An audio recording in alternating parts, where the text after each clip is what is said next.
Good morning friends.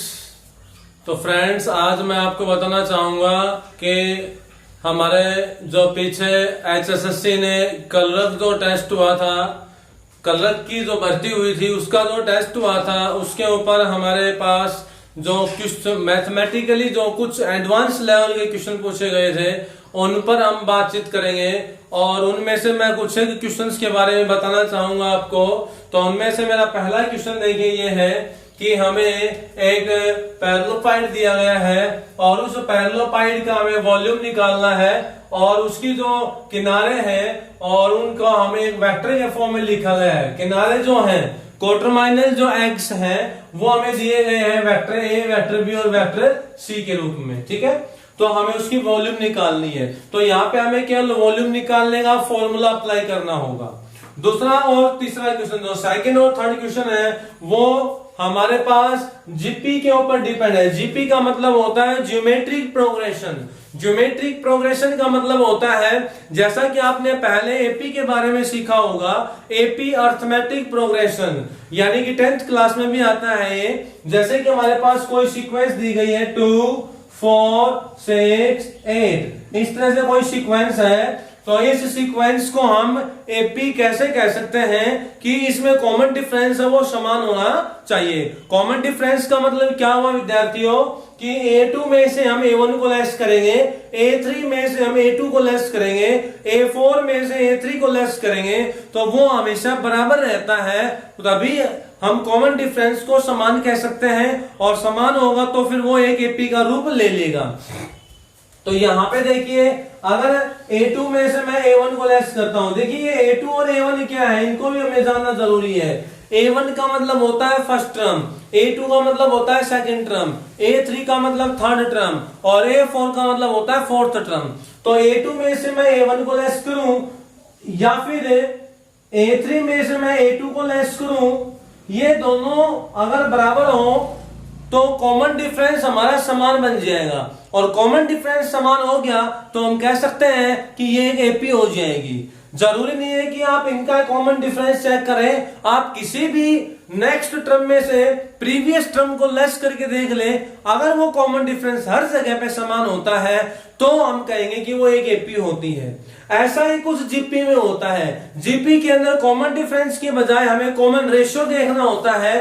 Common ratio जैसे कि GP में भी हमारे पास इस तरह से कुछ टर्म्स होती हैं और उनका जैसे कि हम नाम देते हैं A1, A2, A3, A4, इस तरह से कुछ एक टर्म्स होती है उनको हम जीपी में रखते हैं।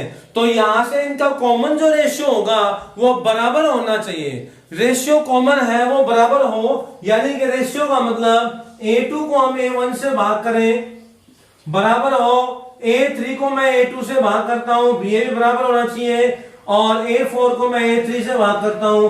कहने का मतलब ये हुआ नेक्स्ट टर्म का प्रीवियस टर्म के साथ जो रेशियो होता है वो कॉमन होना चाहिए, इक्वल होना चाहिए हर जगह पे, तो वो जीपी बन जाती है। ठीक है, तो इन क्वेश्चंस में हमारे पास दोनों क्वेश्चंस में बिल्कुल सेम पैटर्न है।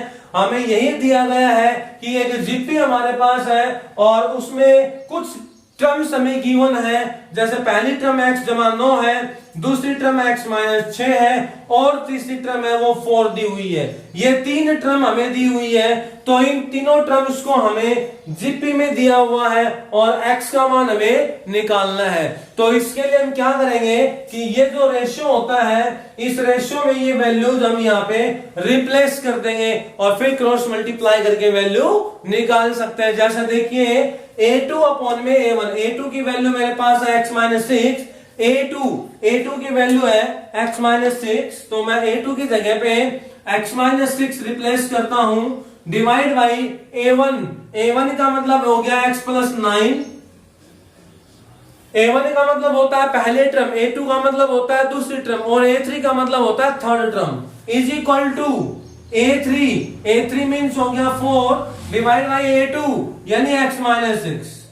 अब यहां से मैं क्रॉस मल्टीप्लाई करूंगा तो x माइनस 6 की गुणा x माइनस 6 के साथ हो जाएगी, यानी x माइनस 6 का होल स्क्वायर हो जाएगा, x माइनस में 6 होल स्क्वायर इक्वल टू 4 की मल्टीप्लाई करेंगे तो 4x प्लस में 36 आ जाएगा, ठीक है। इसके बाद में यहाँ x माइनस 6 का होल स्क्वायर एक्सपेंड करना में x माइनस 6 का होल स्क्वायर एक्सपेंड करेंगे तो होल स्क्वायर का हम फॉर्मूला अप्लाई कर लेते हैं।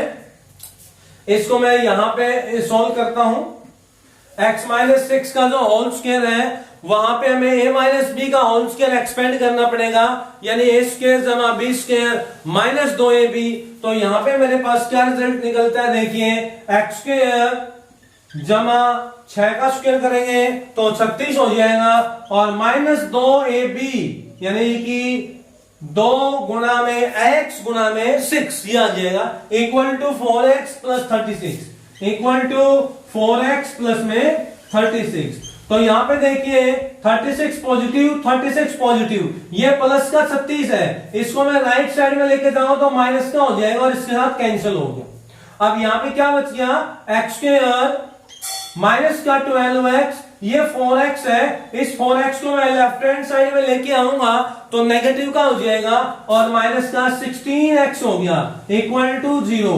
अब यहां से मैं x कॉमन ले लेता हूं, कॉमन लेने के बाद अंदर ये बच गया x माइनस 4 बराबर 0।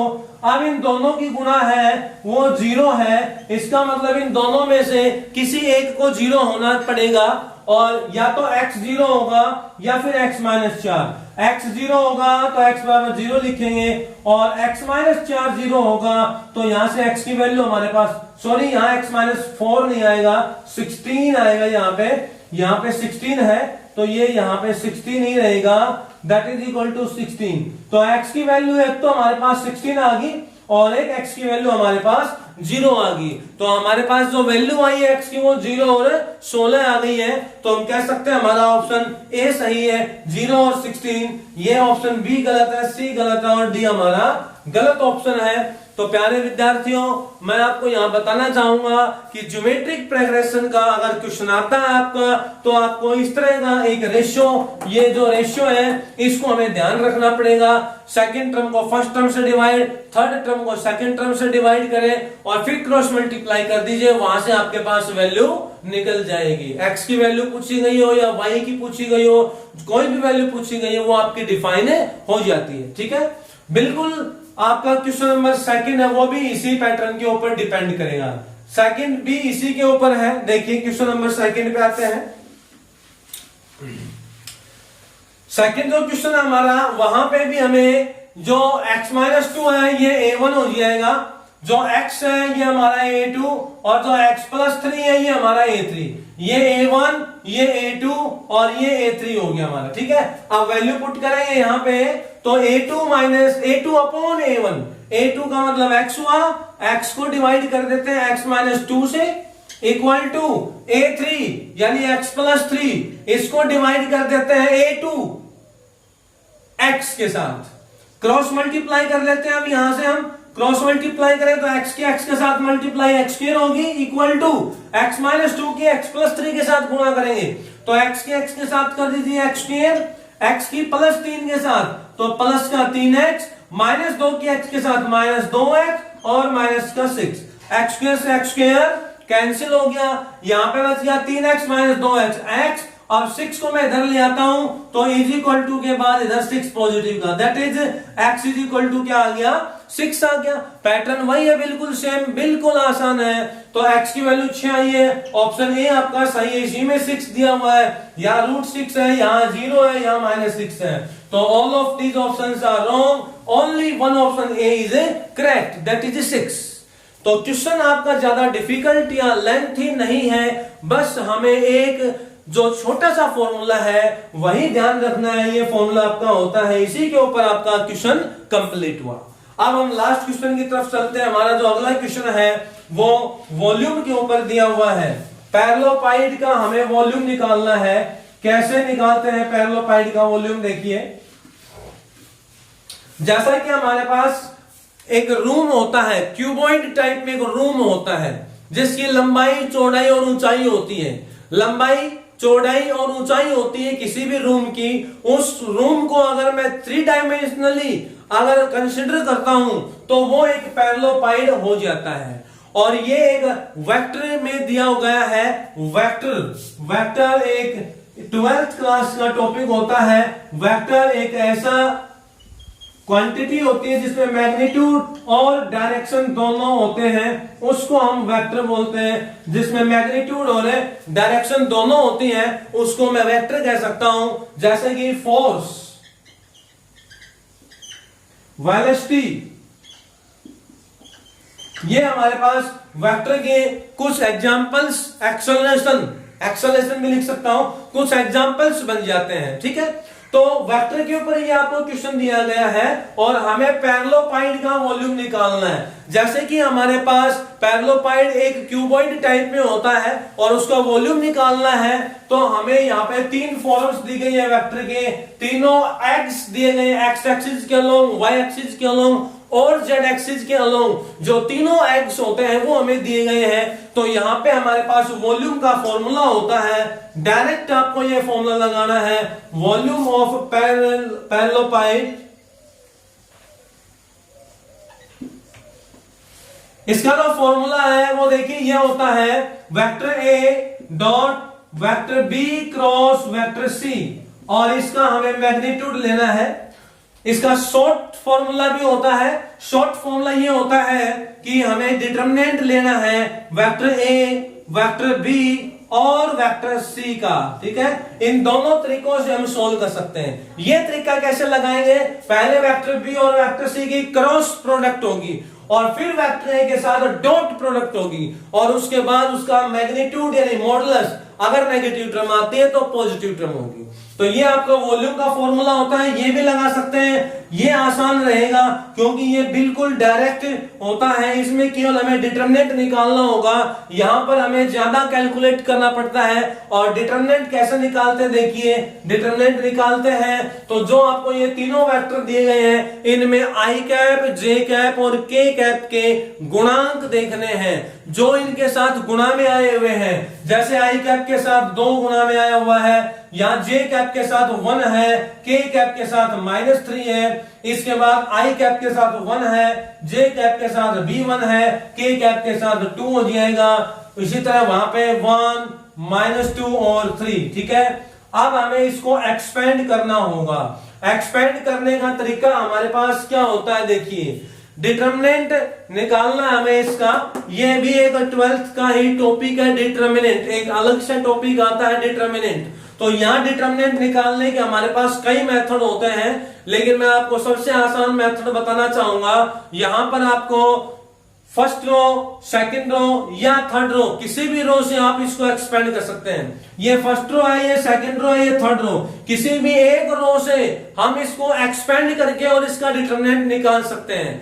और डिटरमिनेंट निकालेंगे तो मैं यहाँ पे पहली रो से एक्सपेंड करना चाहूंगा, एक्सपेंडिंग बाय फर्स्ट रो, पहली रो से एक्सपेंड करूंगा तो ये जो 2 होता है, इस 2 का स्थानीय मान होता है ये A11 होता है, इस 1 का A12 होता है और इस -3 का A13 होता है।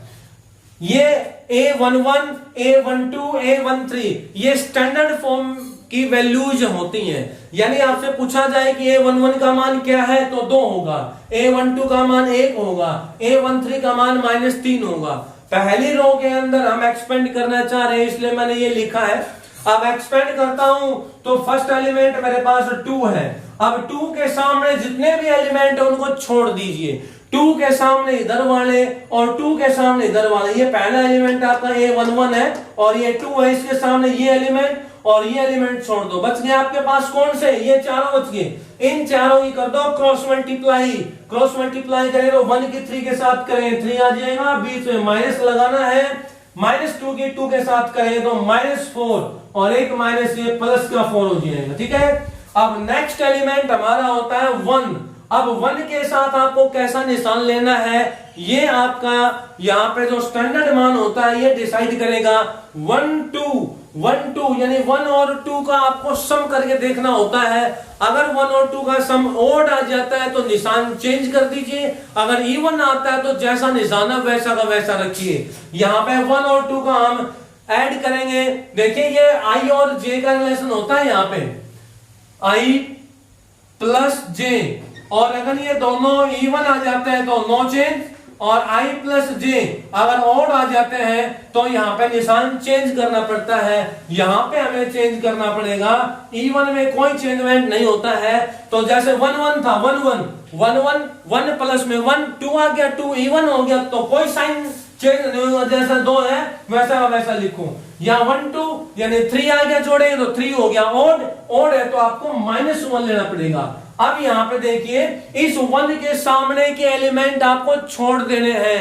इस 1 के सामने ये आ जाएंगे एक तो, और इस 1 के सामने ये आ जाएंगे, तो क्या बच गया हमारे पास? ये 1 बच गया, ये 1 बच गया, ये 2 बच गया, ये 3 बच गया। इनकी क्रॉस मल्टीप्लाई करेंगे तो पहले इस 1 की 3 के साथ करते हैं तो 3 आ जाएगा, बीच में माइनस लगाना है 1 की, फिर 2 के साथ करेंगे तो 2 आ जाएगा। एट लास्ट टर्म 1 3 है, 1 और 3 का सम करेंगे तो 4 इज इवन है तो नो चेंज, और वैल्यू -3 है तो आपको -3 ही लिखनी होगी। अब देखिए -3 के सामने ये वैल्यू है और ये वैल्यू है, इनको छोड़ दीजिए, क्या बच गया? ये बच गया। अब इनकी गुणा कर दीजिए तो 1 की -2 के साथ करेंगे -2, बीच में माइनस लगाना है, 1 की 1 के साथ करेंगे तो 1 आ जाएगा। इसको थोड़ा सिंप्लीफाई कर लेते हैं तो 4 और 3 7 की 2 से गुणा करेंगे तो 14 हो जाएगा। 14 3 -2 1 तो -1 आ गया, और यहाँ पे -3 और -3 की गुणा प्लस का 9, that is equal to 22 cubic units. तो ये हमारे पास हो जाएगा इसका टोटल वॉल्यूम, इस पैरेललोपाइड का वॉल्यूम हो जाएगा। तो प्यारे विद्यार्थियों, इस तरह से हम पैरेललोपाइड का वॉल्यूम निकालते हैं यूजिंग वेक्टर की हेल्प से हम इस तरह से सॉल्व कर सकते हैं। तो ये एडवांस मैथमेटिक्स के क्वेश्चंस हैं और बाकी के क्वेश्चन हम नेक्स्ट लेक्चर में डिस्कस करेंगे। थैंक्स।